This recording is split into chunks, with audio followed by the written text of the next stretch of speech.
রাজ্যের সিংহাসন নিষ্কণ্টক, নজর এবার দিল্লিতে।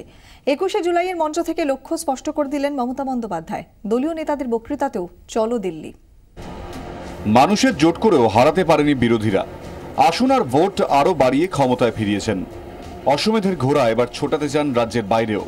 ত্রিপুরায় নজর রয়েছে, কিন্তু আসল লক্ষ্য দিল্লি। তৃণমূল কংগ্রেস আগামী 2019-এ ভারতবর্ষের যে সরকার হবে সেই সরকারের নিয়ন্ত্রণ ভূমিকায় থাকতে পারে। মমতা ব্যানার্জি নিয়ন্ত্রকের ভূমিকায় থাকতে পারেন। মমতা, তুমি এগিয়ে চলো, আমরা তোমার সাথে আছি। মোদি ভাগিয়ে ভারতবর্ষ স্বাধীন আবার করো, আমরা তোমার সাথে আছি। উৎসাহে ফুটছেন অনুগামীরা, তবে নেত্রী জানিয়ে দিলেন প্রধানমন্ত্রীতে আগ্রহ নেই তাঁর। অনেকে বলছেন মমতা হয়তো প্রধানমন্ত্রী হতে চায়।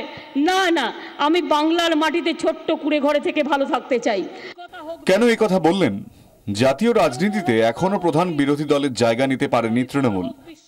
জাতীয় রাজনীতিতে কংগ্রেস বিজেপি এক হতে গেলে আঞ্চলিক দলগুলোকে পাশে রাখতে হবে, আর সেখানে প্রধানমন্ত্রিত্ব একটা বড় ফ্যাক্টর।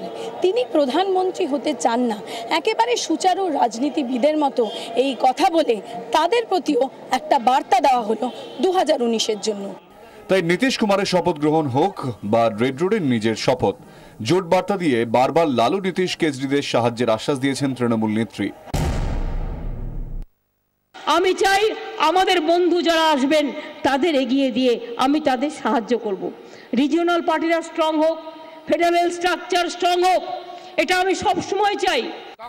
তৃণমূল সূত্রে খবর, এবার থেকে জাতীয় রাজনীতিতে চুটিয়ে খেলতে চান মমতা। তাই ঘন ঘন দিল্লি যাওয়ার পরিকল্পনা রয়েছে তাঁর। 24 ঘন্টার জন্য ক্যামেরায় কমল জানার সঙ্গে কমলিকা সেনগুপ্তের রিপোর্ট, কলকাতা।